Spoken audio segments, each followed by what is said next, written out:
Pagbasa mula sa aklat ni Sirach. Ang mga ama ay binigyan ng Panginoon ng kapangyarihan sa mga anak, at iniutos niya na sundin ng mga anak ang kanilang ina. Ang gumagalang sa kanyang amay, nagbabayad na sa kanyang kasalanan, at ang nagpaparangal sa kanyang inay, parang nag-iimpok ng kayamanan. Ang gumagalang sa kanyang amay, paliligayahin naman ng kanyang mga anak, at ang panalangin niya'y agad diringgin ng Panginoon. Ang nagpaparangal sa kanyang ama at nagdudulot ng kaaliwan sa kanyang ina ay tumatalima sa Panginoon. Pahahabain ng Diyos ang kanyang buhay. Anak, kalingain mo ang iyong ama pag siya'y matanda na, at huwag mo siyang dudulutan ng sama ng loob habang nabubuhay. Pagpaumanhinan mo siya kapag nanlalabo na ang kanyang isip. Huwag mo siyang lalapastanganin ngayon, nasa kasibulan ka na ng iyong lakas. Ang paglingap mo sa iyong ama ay di makakalimutan ng Panginoon.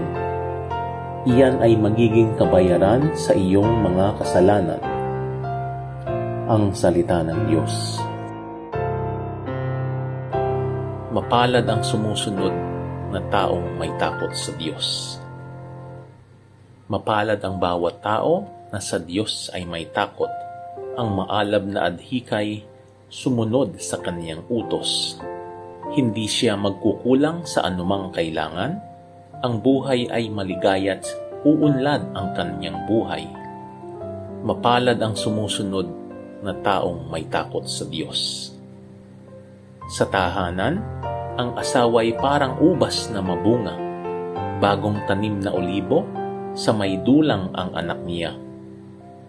Mapalad ang sumusunod na taong may takot sa Diyos. Ang sino man, kung ang Diyos buong pusong susundin, buhay niya ay uunlad at laging pagpapalain. Mula sa Sion, pagpapala nawa ng Diyos ay tanggapin, at makita habang buhay pag-unlad ng Jerusalem. Mapalad ang sumusunod na taong may takot sa Diyos. Pagbasa mula sa sulat ni Apostol San Pablo sa mga taga-Kolosas.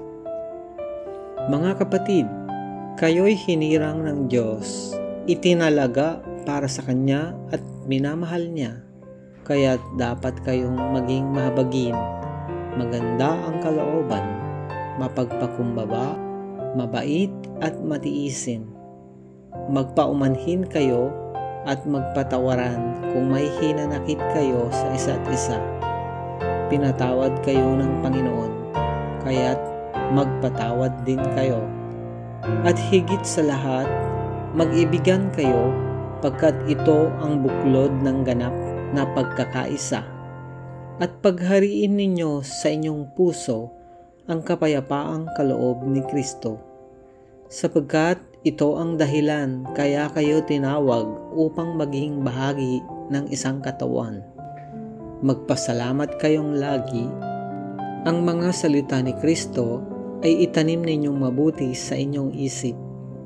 Magpaalalahanan kayo at magturuan ng buong kaalaman. Umawit kayo ng mga salmo, mga himno, at mga awiting espiritual na may pagpapasalamat sa Diyos. At anuman ang gagawin ninyo, maging sa salita o sa gawa, gawin ninyong lahat sa pangalan ng Panginoong Hesus, at sa pamamagitan niya'y magpasalamat kayo sa Diyos Ama. Mga babae, pasakop kayo sa inyong asawa, sapagkat iyan ang kalooban ng Panginoon. Mga lalaki, ibigin ninyo ang inyong asawa at huwag silang pagmamalupitan. Mga anak, sundin ninyo lagi ang inyong mga magulang, sapagkat ikinalulugod iyan ng Panginoon. Mga ama, huwag ninyong kagagalitan ng labis ang inyong mga anak, at baka manghina ang kanilang loob. Ang salita ng Diyos. Salamat sa Diyos.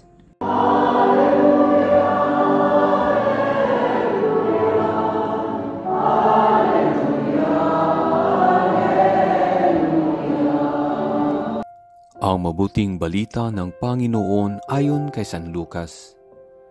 Taon-taon tuwing pesta ng Paskwa, ang mga magulang ni Jesus ay pumupunta sa Jerusalem. At nang 12 taon na siya, pumaroon sila gaya ng dati nilang ginagawa. Pagkatapos ng pesta, sila'y umuwi na. Nagpaiwan si Jesus sa Jerusalem, ngunit hindi ito napansin ng kanyang mga magulang. Sa pag-aakala ng isa na si Jesus ay kasama ng isa, nagpatuloy sila sa maghapong paglalakbay. Nang malaman nilang hindi siya kasama, siya'y hinanap nila sa kanilang mga kamag-anak at kakilala. Hindi nila siya matagpuan, kaya't bumalik sila sa Jerusalem upang doon hanapin. At nang 3 araw, natagpuan nila si Jesus sa loob ng templo, nakaupong kasama ng mga guro. Nakikinig siya sa kanila at nagtatanong, at ang lahat ng nakarinig sa kanya ay namangha sa kanyang katalinuhan.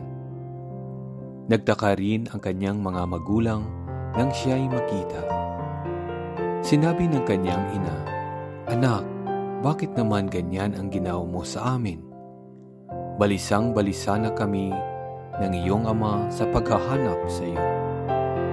Sumagot siya, "Bakit po ninyo ako hinahanap? Hindi ba ninyo alam na ako'y dapat na nasa bahay ng aking ama?" Ngunit hindi nila naunawaan ang pananalitang ito. Siya'y umuwing kasama nila sa Nazaret at naging isang masunuring anak. Ang lahat ng bagay na ito ay iningatan ng kanyang ina sa kanyang puso. Patuloy na lumaki si Jesus. Umunlad ang kanyang karunungan at lalong kinalugdan ng Diyos at ng mga tao. Ang mabuting balita ng Panginoon. Pinupuri ka namin, Panginoong Hesukristo.